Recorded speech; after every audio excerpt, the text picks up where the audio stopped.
Scituate as a whole. So we're really excited to kind of share our progress on the project, introduce kind of some potential solutions that we think might work well at the site, and then also provide an opportunity to hear some feedback from you all as well. My name is Ali Barinelli. I am a project manager at Collins Engineers. I'm joined tonight by Connor from the Cole Group, Eric from the Resiliency Group, and we've been working with Corey Miles from the town to really kind of re-envisions the Cole Parkway as a more resilient and a more kind of functional public space.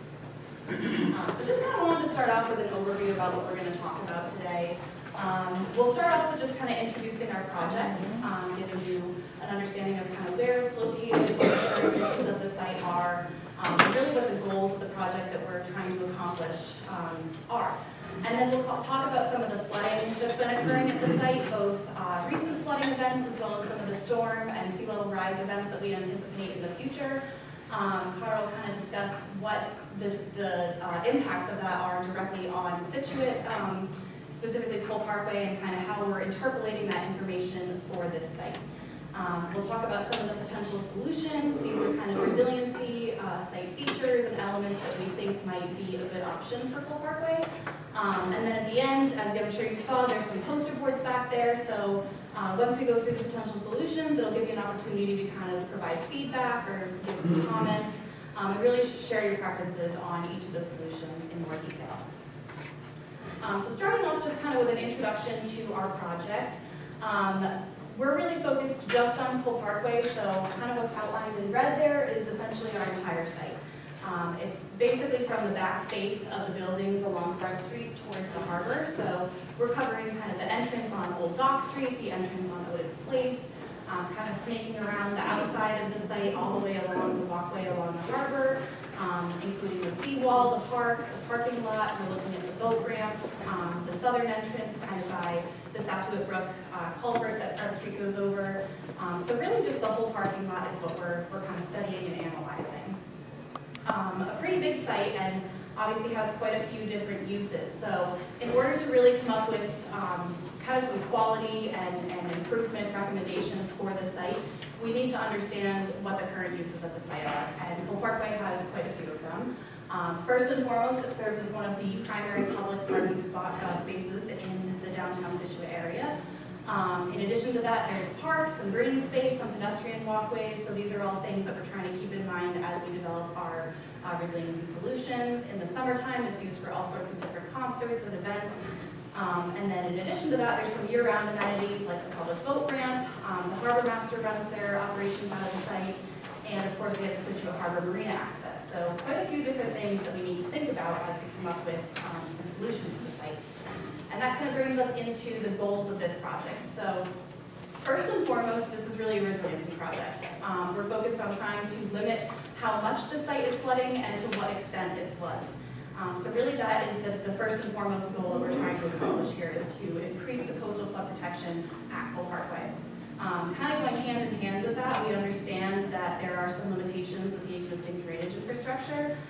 We know that there's situations during extreme tide events that water is actually backflowing through the pipe systems and kind of bubbling up through the catch basins, which makes the parking lot inaccessible pretty frequently. So that's something that we're trying to address. In addition to that, looking to try to enhance pedestrian access, kind of creating more safe and more connected walkways all throughout the parkway to access the shops, to access the boat ramp. In addition to that, looking to try to make sure that we're optimizing parking as best as we can, but also considering the fact that we are looking to expand green space and incorporate some more green infrastructure elements into the site. So thinking more kind of soft structures, things that can function as like a bioswale for drainage, in addition to being a green space amenity. And then just kind of tying everything together, we really just want to make sure that we're improving the overall functionality of the site. So trying to maintain all of these goals and create more of a fluid space that's able to be used by pedestrians, parking, all sorts of different uses. So with that, I'm going to turn it over to Connor, who's going to discuss some of the flooding elements. Thank you. Hi everybody, like I said, my name is Connor Alston. I'm a coastal scientist with Woods Hole Group. Really happy to be here working with this team on the flooding aspects of Cole Parkway. I think that's probably one of the main issues that's on the top of your mind.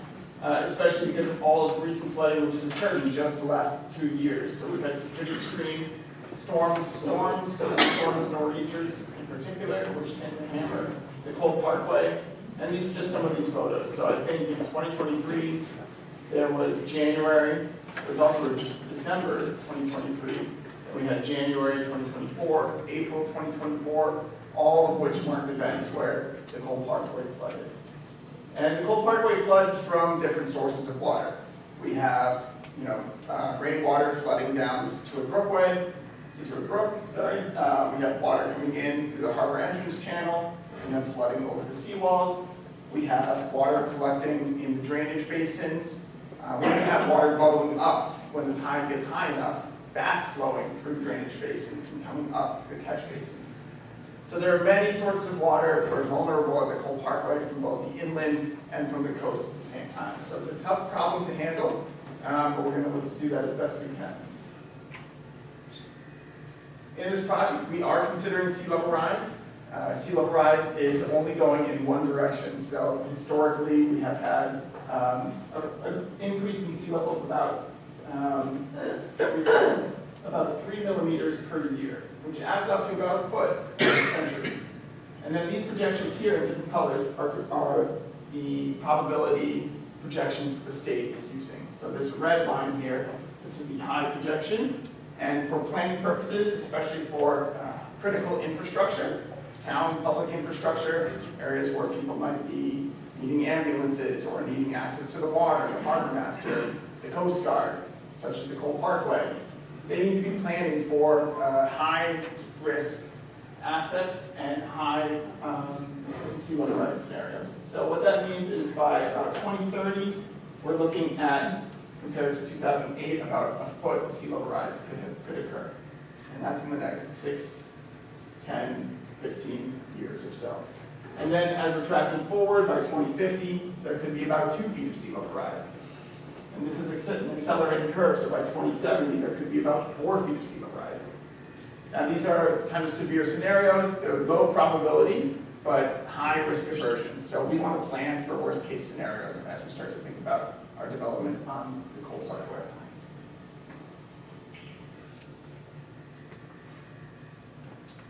Those are the numbers that started ticking off there. Our project looked at the Massachusetts Coast Flood Risk Model. That's a flood risk model that actually covers the entire state. It was developed for the Department of Transportation, MassDOT, and it's used across the state to identify where areas of flooding might be occurring now and where flood pathways and flooding may go in the future up to 2070. So this image is taking through the present day flood risk to 2030, to 2050, to 2070. The colors represent different probabilities of flooding per year. So the darkest blue is a 100% chance annually. So a 1-year storm is where we would expect that new area to flood. Then moving into a 10-year storm, the purple layer here, that is showing where we would expect once every 10 years to flood. And then to the green, that's a 100-year storm, something like the blizzard of '78, that was a 100-year storm. So with sea level rise, that flooding is going to progress inland and inland and inland. Right now, we're looking at the present day, where the Cole Parkway and the Mill Wharf, they flood on an annual basis. But with sea level rise, that flooding could push into Front Street on a near annual basis, and you can start to move upland a bit.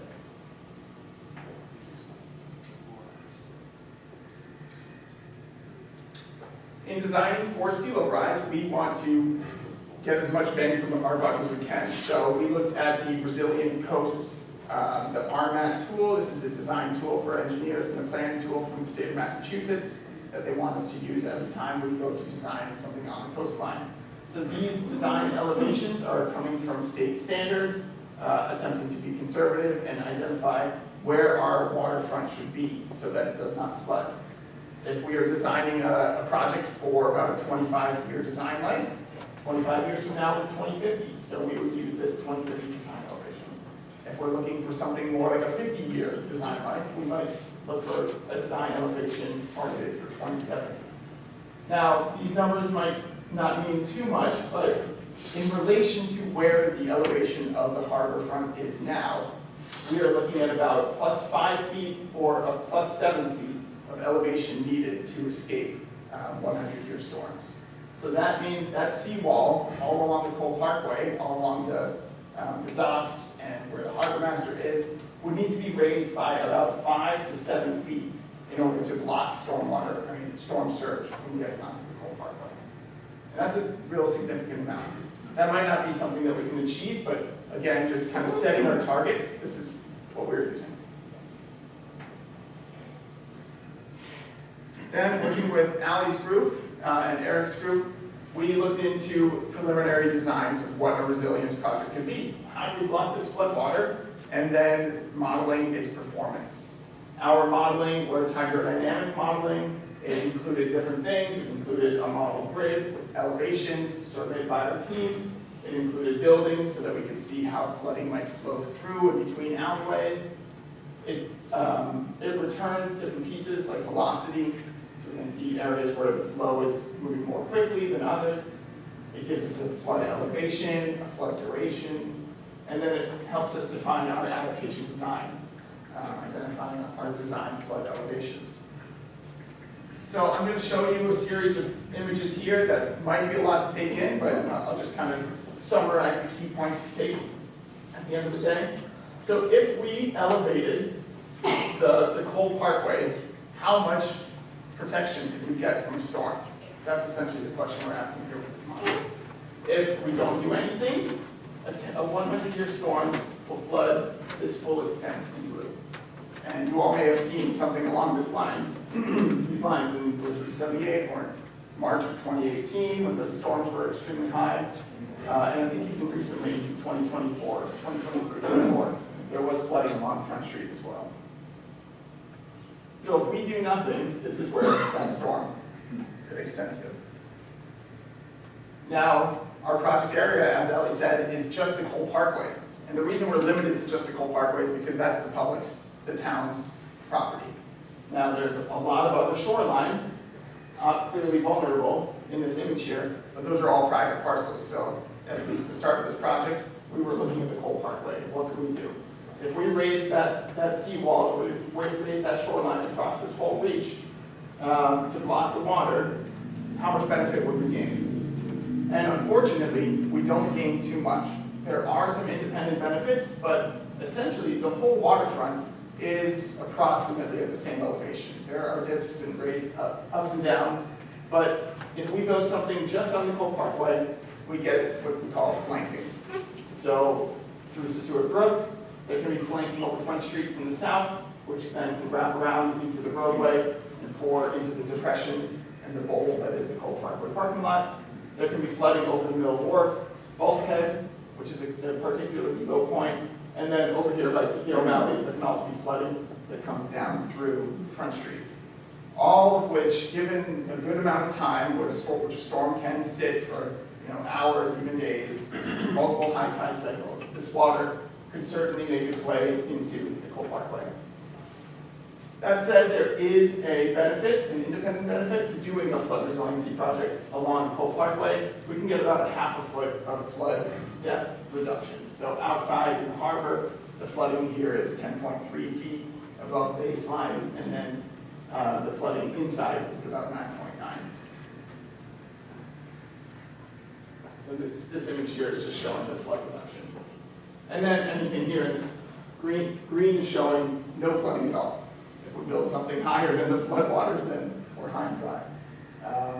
The end goal is really to reduce the flooding for not just the parking lot, but also for businesses. So that's one thing I want to talk about here. Quick summary if those figures were a lot to take in all at once. If this project is built and it's along the Cole Parkway, something to raise the seawall or a berm to block the flooding, we can get about ½ a foot. In some scenarios, we can get up to about 10 inches of flood depth reduction. But water still enters from the north and the south. There is a reduction of flood extent, but the site that we're working on still does flood. And then if we are putting up these walls, we are at risk of channelizing flow through unprotected gaps. And if you start to channelize flow, that means you're trying to squeeze more water through a tighter area, kind of like putting your thumb at the end of a hose. And we have an increased flow in velocity. So what water does get in is actually accelerated through these gaps. So because of those results, we wanted to step back and take a bigger look. Here's the Cole Parkway waterfront potential project, elevating the waterfront here. But we're looking at the whole harbor now, and there are remaining flood pathways. So the Town of Scituate has put out an RFP and is working to take on a new project to expand the scope of this and look north and look to the Middle Wharf and look up towards TK O'Malley's to see, can we build a project, even if it's private property, can we work with people to build a holistic solution that can protect against all of these different flood pathways, these arrows here. In the meantime, there are things that can be done. There are different phases that can be taken to reduce the risk of coastal flooding to the Cole Parkway. There are low points. There's the depression along the boat ramp. So the boat ramp could be protected by either regrading the top of it or building a deployable that is placed out right before a storm. And Allie will talk a lot about those. You can raise the southern revetment, which is along the Scituate Brook. That's one of the other lowest points. And then you could raise the entire waterfront of the Cole Parkway up to about 9.5 feet elevation, and an elevation that would be essentially protected through a 150-year storm before flanking could occur. So we can get up to 150-year storm protection, which is very high. A 150-year storm is not likely to occur in our lifetimes unless we live to 150. So there are benefits that we can get, and in the long term with sea level rise, the town needs to look essentially further up the harbor to provide holistic protection to Front Street. All right, I'll pass on. All right, quick question. When you raise the waterfront Yes. elevation, are you talking about a seawall along it or the entire area of Cole Parkway raising? That's a great question. That's exactly what Alex is talking about. So thank you. See, you fed right into it. I don't even need a transition. Awesome, thanks, Connor. So the next thing we're going to talk about are a couple different potential solutions that we're looking at along Cole Parkway. These are just kind of some key elements and design features. These aren't really in any specific location at the parkway yet. These are more just kind of strategies that we're considering implementing as part of the project. So there'll be an opportunity again, all these slides, all the images that you'll see are on the posters in the back, so you can provide feedback and kind of give your thoughts and opinions at the end of the presentation. So I wanted to start with flood protection. That's kind of the key priority of the project. And really there's essentially two main types of flood protection. There are permanent structures and temporary structures. The first thing I want to talk about is permanent structures. These are things that once they're constructed, they're really part of the landscape. That's it. They're there, they're going to serve their purpose, they're going to be built to the design elevation that we choose that's hopefully above the floodwater elevation, and that's it. They're in place and they're good to go. So one of the permanent solutions we're looking at is kind of addressing the waterfront infrastructure. We're looking at things like raising the harbor walk. So what this is essentially taking the existing sidewalk and raising the entire thing up above the floodwater elevation. One of the key benefits of this is that it maintains kind of the existing access that we have to the site. You're still able to walk along the waterfront, you're still able to see the water and access the water if you're just up at a higher elevation. So that's kind of one key feature that we have that really provides that barrier between the coastal waters and the inland Cole Parkway. Another option that we had looked at is potentially installing a glass flood wall. And this isn't like your typical window pane glass. This is an engineered structure. It's very thick. It's designed to be able to accommodate the hydrostatic pressure of the water, any wave forces and current forces that you might be able to see in Scituate Harbor when a flooding event is occurring. But kind of similar to the raised harbor walk, this is essentially something that we would put along the perimeter of the harbor. And it still allows you to be able to see the harbor through it. So functions very similar to like a concrete seawall or a masonry seawall, but again, it's just not a solid structure, so it's not obstructing any views. In addition, I had mentioned that we have permanent and temporary structures.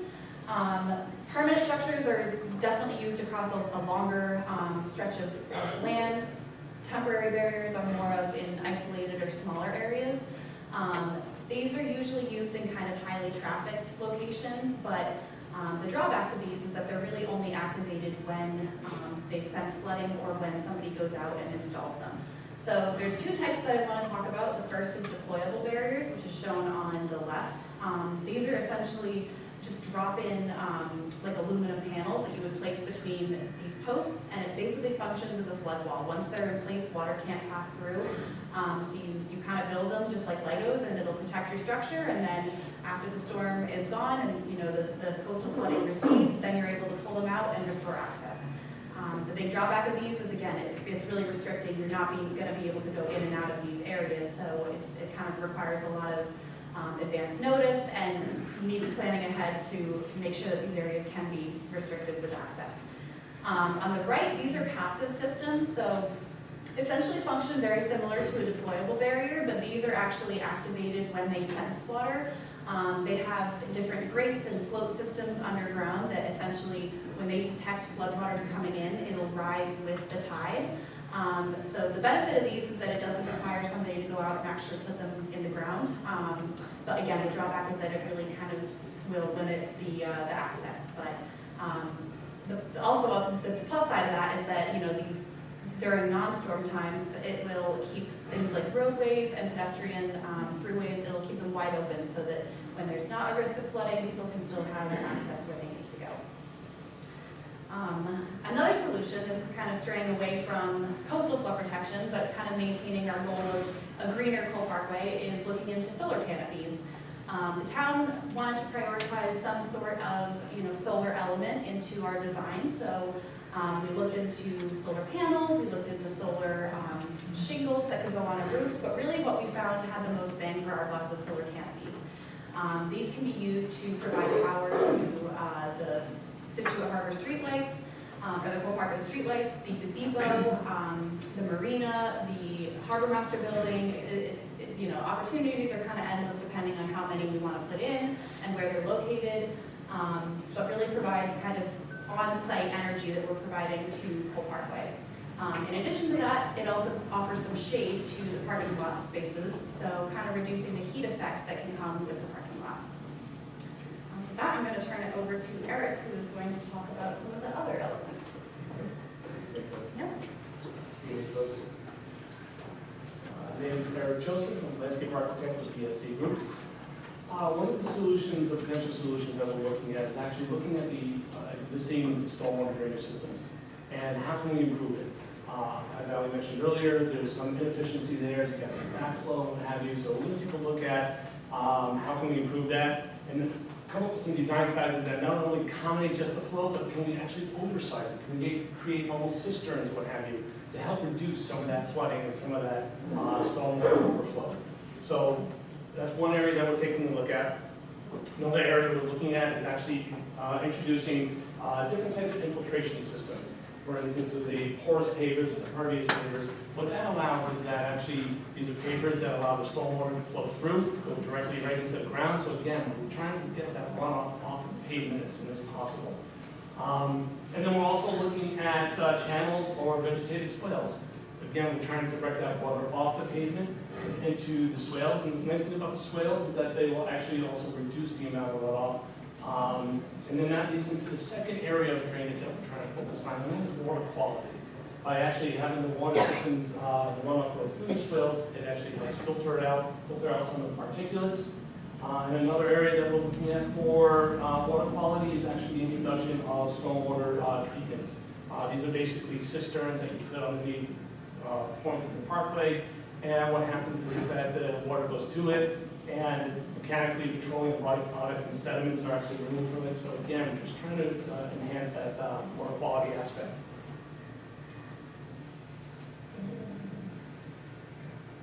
Another solution that we're looking at is actually enhancing the green space. So we're looking at stored wetlands and floodable areas. These are the areas that are actually, they're made to actually take on storm events. They recover quickly from it. So we're looking at other areas along the park where we can actually introduce these types of areas. Also with the enhancing of green space, we're looking at expanding park areas and open space areas, understanding that there's a balance here with parking, but the thought is that we can actually expand open space. It's better for the environment, it helps maintain ecological health, as well as promotes community gatherings and enjoyment of the waterfront. And then we're also looking at naturalized shoreline, and it's another feature that's just made to take on these flood events, these storm events, and it reduces the amount of runoff, which also reduces the amount of pressure that on these big drainage systems. So all of these, we're trying to reduce that. And lastly, we're also, but most importantly, pedestrian access. We're trying to look at ways, how can we actually improve? Safety right now is primary when we're looking at pedestrian access. That's the primary goal that we're looking at. We're looking at raised crosswalks. So this way it elevates, it slows down traffic, it creates a safer crossing area for people to come across. We're looking at also boardwalks. Boardwalks help us when we have elevation changes, as well as living shorelines. We provide boardwalks a little bit more sensitive to the environment. And then we also have landscape walking paths that we're looking at. Again, one of the things we're just trying to do is enhance the green space, provide more green space to bring that heat effect, as well as just create more visual interest. But all of these things are actually just designed to, design and resiliency in mind.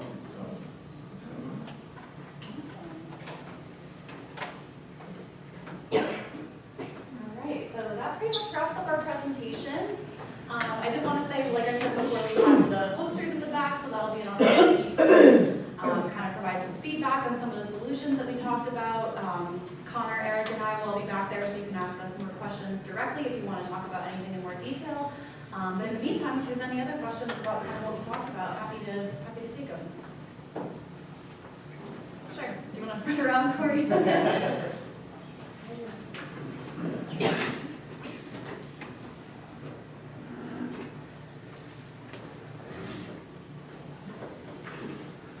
I was wondering about securing the harbor at the breakwaters and possibly dredging the outer and inner harbor, because that's where the water pools out during high velocity.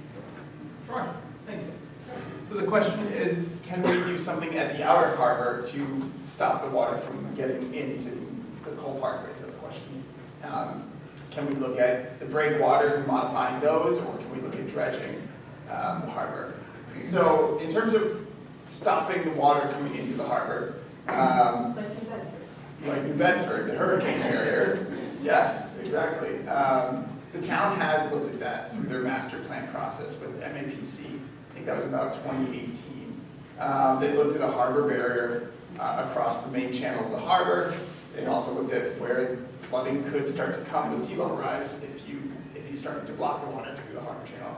And it can actually come over between first and second cliff. It can start to come over that the dunes there in that road. And it can also come over Peggotty Beach as well and then flow through the marsh. So there are several sources of water that would have to all be addressed if we were going to try to stop it at the outer ocean. Putting a barrier at the harbor itself it could do some benefit, but the cost of that in this study in 2018, I believe, they determined that it was too much for the town. The amount that they're protecting here is a relatively small scale compared to the down in Bedford, and the cost of that and the maintenance of that just exceeds the cost benefit. Does that answer your question? Yes. Yeah. Oh, and dredging possibly. Oh, dredging. So dredging is great for navigation, right? That is a federal navigation channel that comes through Scituate Harbor there, and so what dredging does is just deepen the harbor and allows the boats to get out. And you can hold more water, yes. However, if you dredge the harbor, for instance, you're not going to lower the level of the tide, right? The tide every day, it's coming in and it's hitting that mark. And it's moving up your beach. So dredging might hold more water, but the tide can still reach where it does.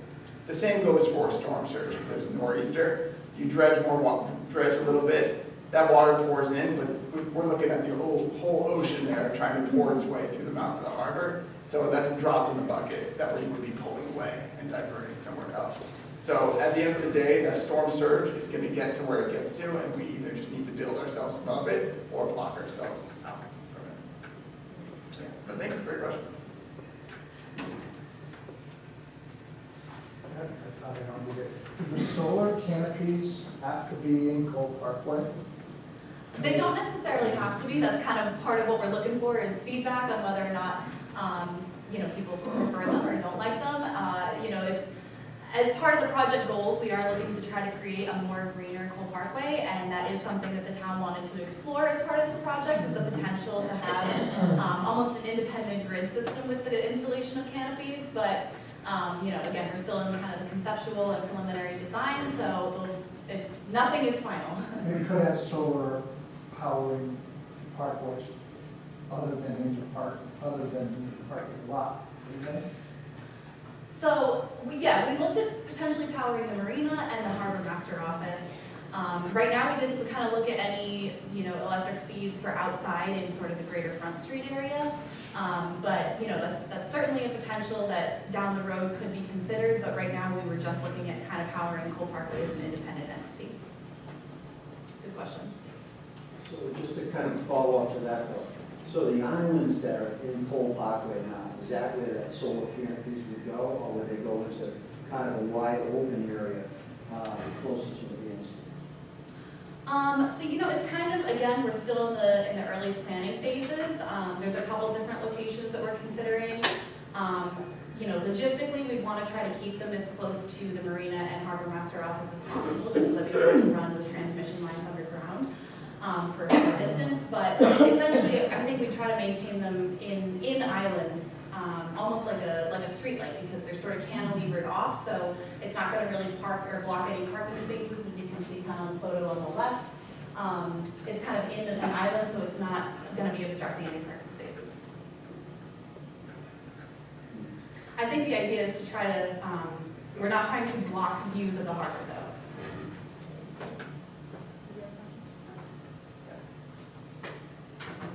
Presentation, it seemed as though we needed to get up to about 7 feet of height to provide a longer-term benefit.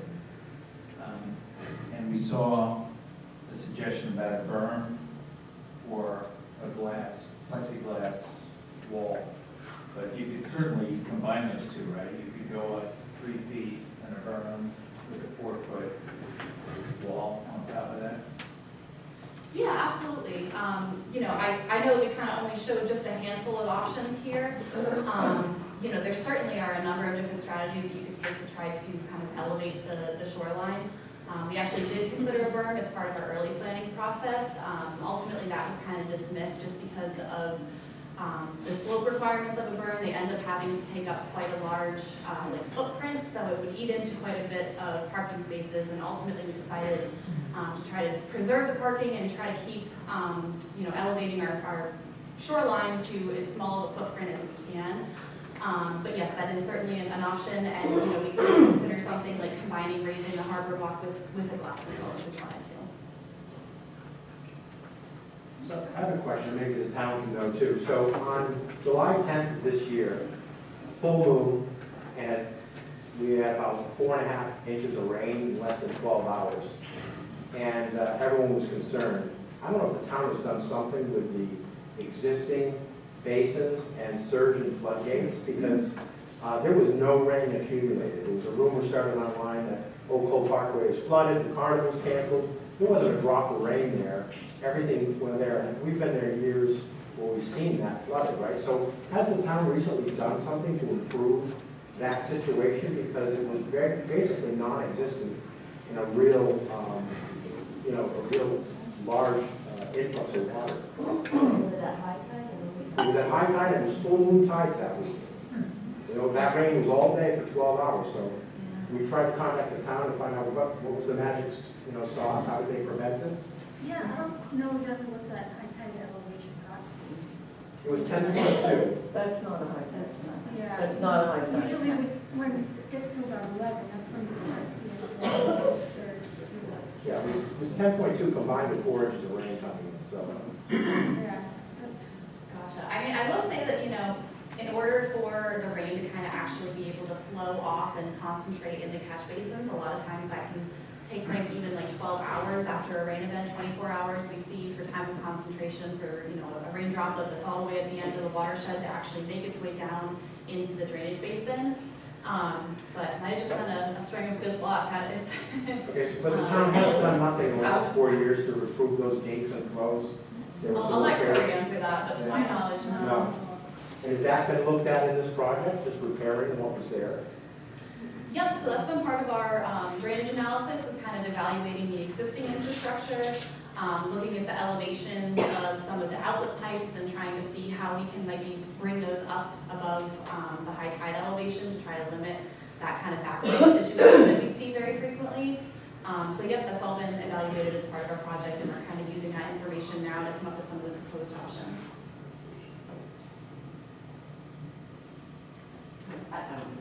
Thank you. So, one of your first bullet points was about optimizing parking. And I know Corey's done a lot of research with your magic software that shows throughout the course of the year how much of that parking lot is full each day. And certainly there are periods through the year when that parking lot is full. But it appears to be for most of the year, that entire back half of the parking lot is used by, fish trucks who are coming in, or the fishermen. But for the most part, it's not used at all. And so some of the options that you've outlined, specifically the floodable green spaces and the pervious paving, it seems like there'd be a nice possibility for a compromise, that you might have, your pervious surfaces up where the current parking lot area is. Maybe there's the solar panels there closer to the buildings, but the back half of the parking lot is floodable green space, where it's created with the boardwalk along the side. Maybe there's some infrastructure that's just the floodable green space that's built up a little bit, that Carl can drive his carnival on, for the weekend. There's nothing wrong with bringing vehicles in on top of a surface like that, floodable green space, if you're only doing it a couple of weeks of the year. But then for the other weeks, it becomes, a walkable space, a green space, and something where when the rain and the flood hits it, it's going to drain. So, are those compromises being discussed where there might be more than one solution? Yeah, I was going to say, I'll probably answer this to begin with, and then I'll pass it to Eric, because I know he's quite an expert on this. But yeah, I was going to say, Eric has always said that you essentially pay for green space with parking. There's only a limited amount of space that we have in Cole Parkway, and I think that parking has kind of been one of the controversial subjects that we've discussed, where some people really don't want to remove any parking. It really is kind of the primary hub of downtown parking. But at the same time, in order for us to incorporate these resiliency efforts, we just physically cannot keep all of the spaces that we have. So that is kind of something that we've considered. Do you want to talk a little bit more about it? Sure. It is, those are great points. And it is something that we are considering.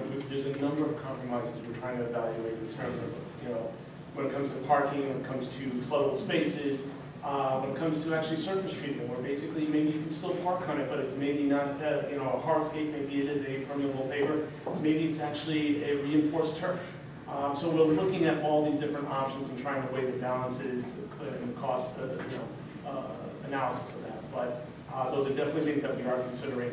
Where can we actually, where there's not an everyday parking situation, what can we do with the surface treatment and try to make it more green? Yeah, I appreciate that you would look into that, because I live there. So every day, a couple times a day, I see the parking down there. And again, on most days of the year, that entire back half is only taken up by the container trucks who service the restaurants, et cetera. So I think they've got alternatives.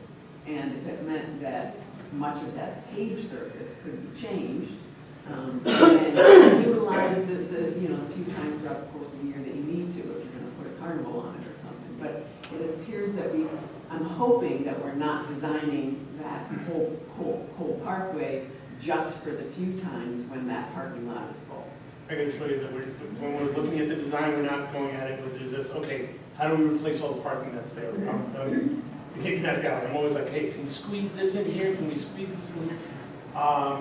Because it's not just also the green space, but it's also just the aesthetics. Walking around, you're looking out You're improving, actually, I think more people will be more attracted to more green space. And then also the heat effect. When you're looking across that island of pavement, how can we reduce that to actually make the area a little bit more comfortable?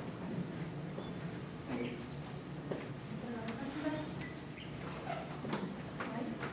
I don't think you need the mic. In some of the other presentations that you did a few months back to just the Cole Parkway redevelopment group, you had some specific site examples where you would deploy some of the strategies.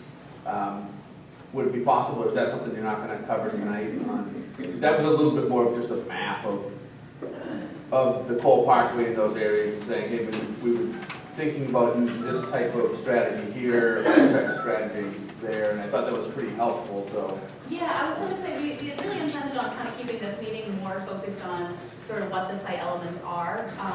And then during the next public engagement meeting, we were going to kind of show how each of them apply to the site, just because it is a lot of information. We wanted to make sure you all had time to digest it, kind of form your opinions about it, before we sort of bring in exactly where things would go in Cole Parkway, also just since we have a limited amount of time.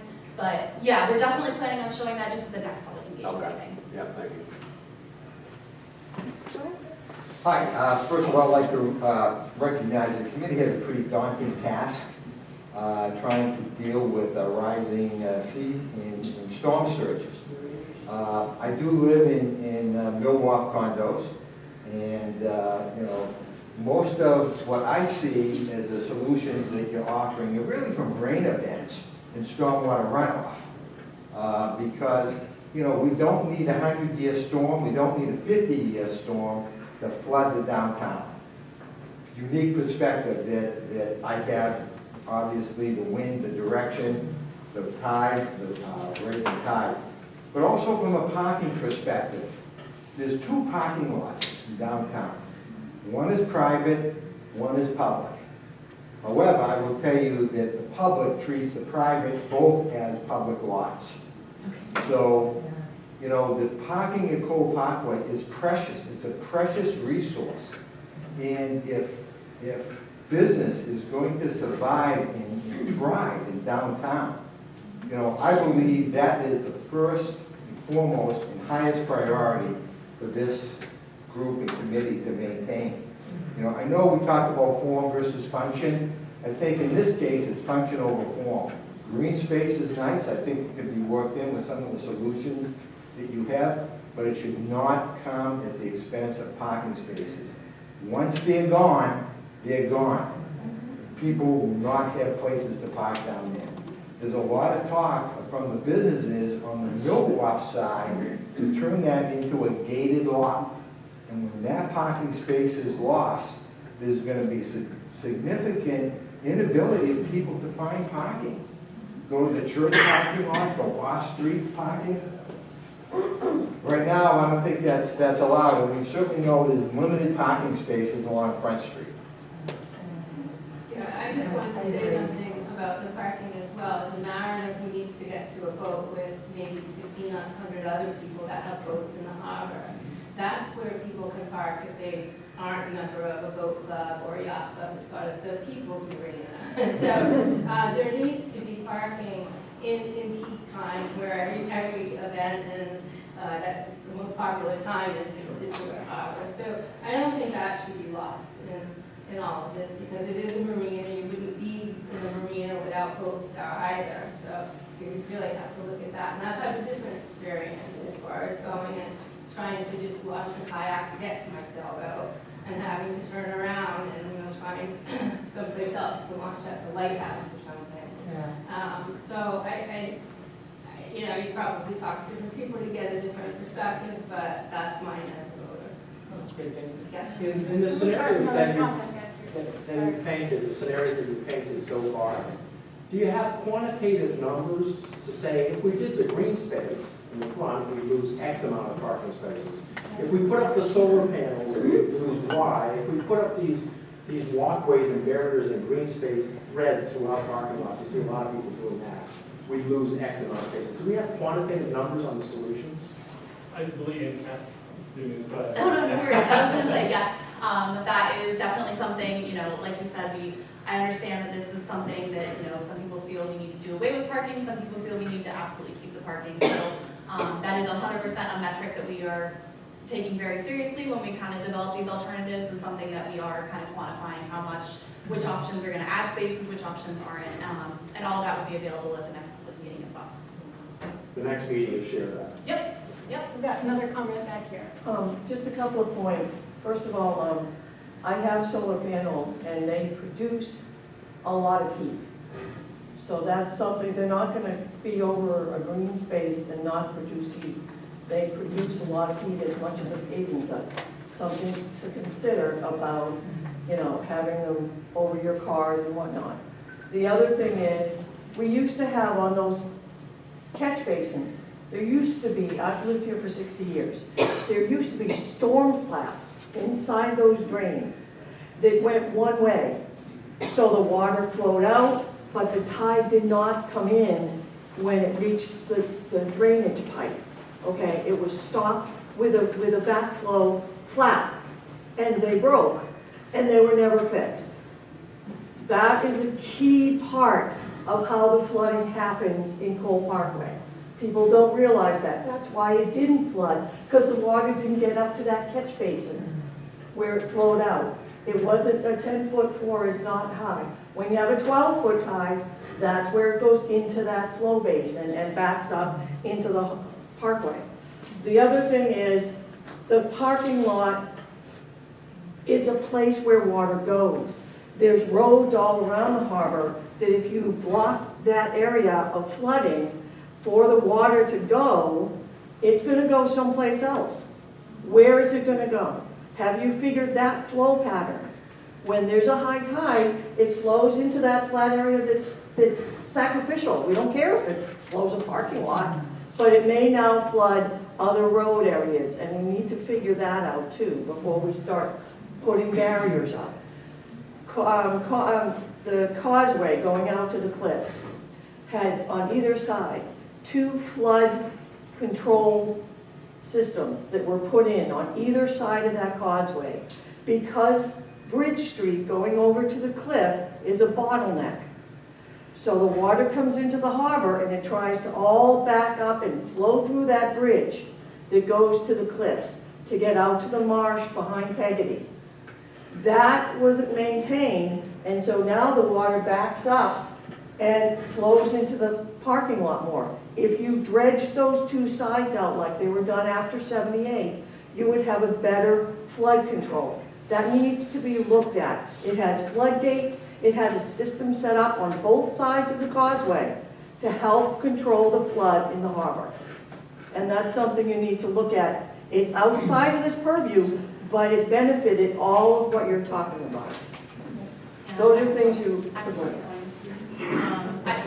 I also wanted to just mention that, you know, as part of kind of this larger study that the town has released, I think those will be looked at and assessed. Another comment over here.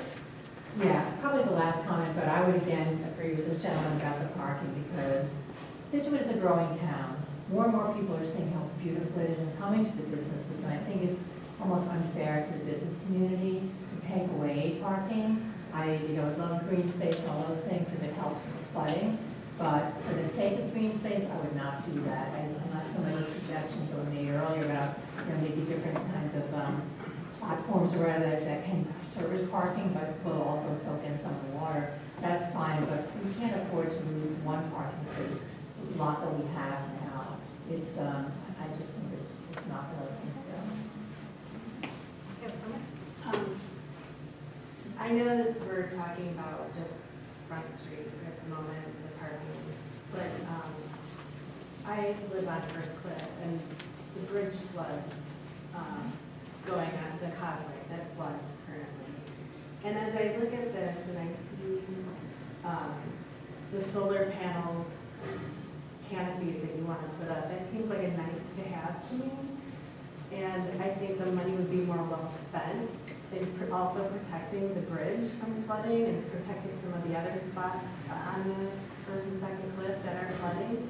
Because currently we can't get emergency vehicles through during a flood, and we've had a fire in the past where we couldn't get an emergency vehicle through to help, get that fire taken care of. So is there any consideration to those areas that are also flooding, which can be affected by blocking the water from flooding Cole Parkway, because it's going to then back up further and may possibly then more of a flood on those bridges in those areas. So is there a consideration to those areas as well? Yeah, excellent point. You know, as part of this project, that was kind of outside of our scope. We've been trying to sort of come up with different green solutions for Cole Parkway, just because that was kind of the design vision that the town had. But I do know that those areas aren't, you know, going unnoticed, and I'm sure Corey can probably speak more to this, but there definitely are plans in motion to try to address all of these key factors and these key locations that really are very susceptible to flooding. I just feel strongly that they should be considered as part of this project, because they're could possibly be affected by it. And if you're spending money, tax money, on something like solar panel canopies, but you're not addressing flooding where you are, you know, you're not able to get emergency vehicles into that population of people, that seems like it's a disadvantage to several people in the community.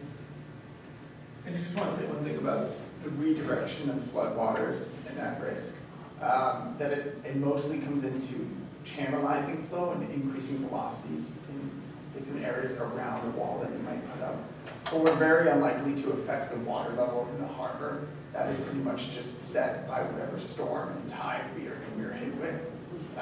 So the modeling that we've done to date has shown that a project in the Cole Parkway will not increase the water level of the harbor with or without. So it was 10.3, I think I showed in that one figure, and it was 10.3 with, and it was 10.3 without.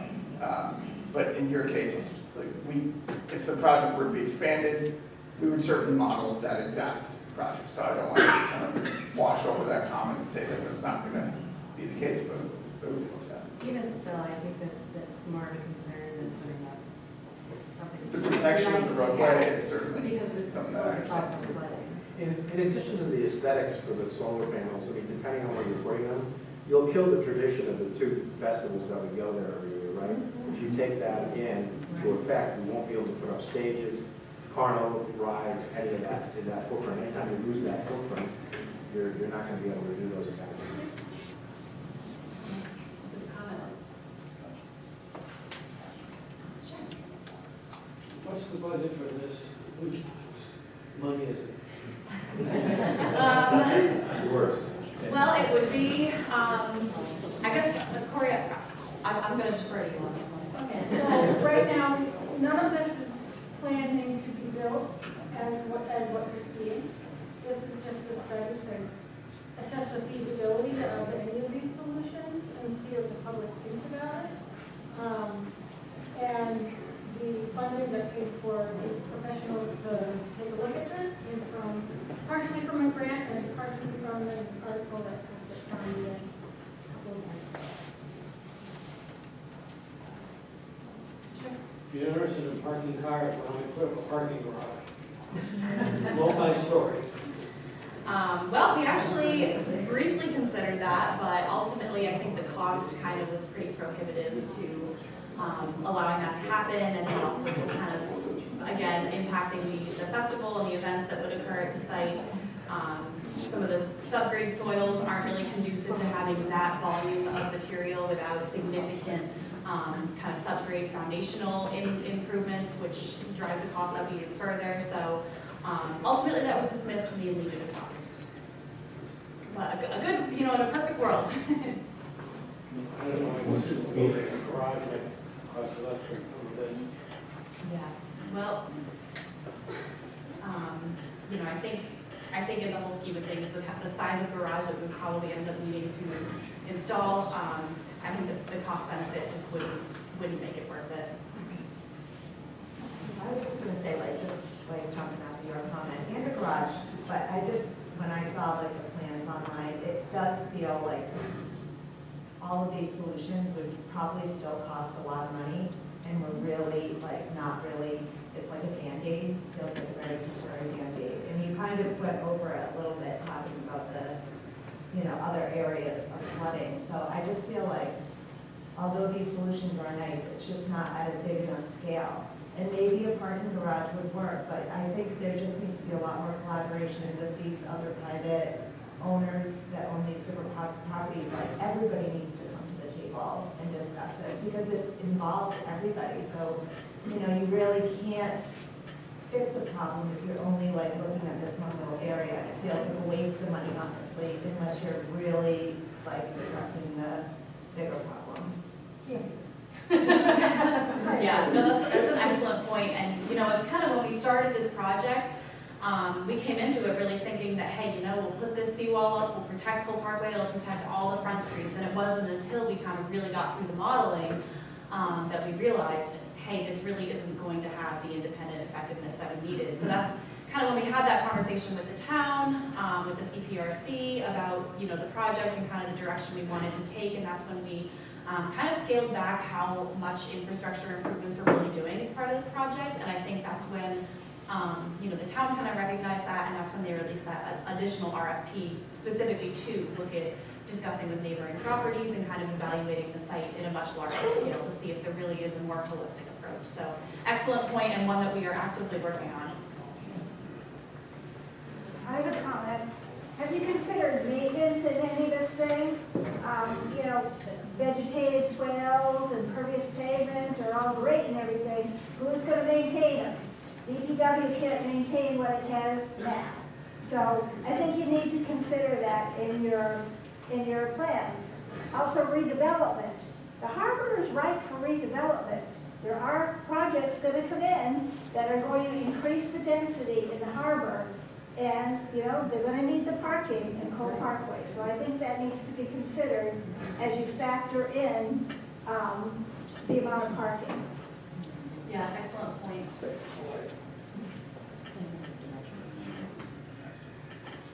I'll probably take one more question, and then I do want to provide an opportunity for people to go to the poster boards to share any additional feedback that they have. We have the stickers that are there, the red ones you're supposed to put if you're not a fan of the solution, the green ones if you are. Maybe put a yellow one if you don't really lean either way, and then there's a place for comments. But I'm sorry, go ahead with your question. What's your time frame for this? Well, it would need to get through permitting first, and right now, our designs are only scoped to go to about a 30% level design, so kind of just a preliminary design for the parkway. So kind of really just concept ideas. We're not going to have any like significant calculations to back things up or specifications. So until kind of the town gets funding for us to proceed with moving on to like a permit level design and a construction level design, I can't see this happening until probably 5 years at the very earliest.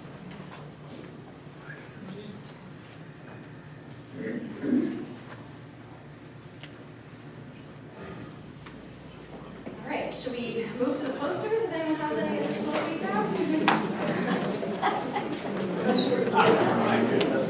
Oh, no worries, no worries.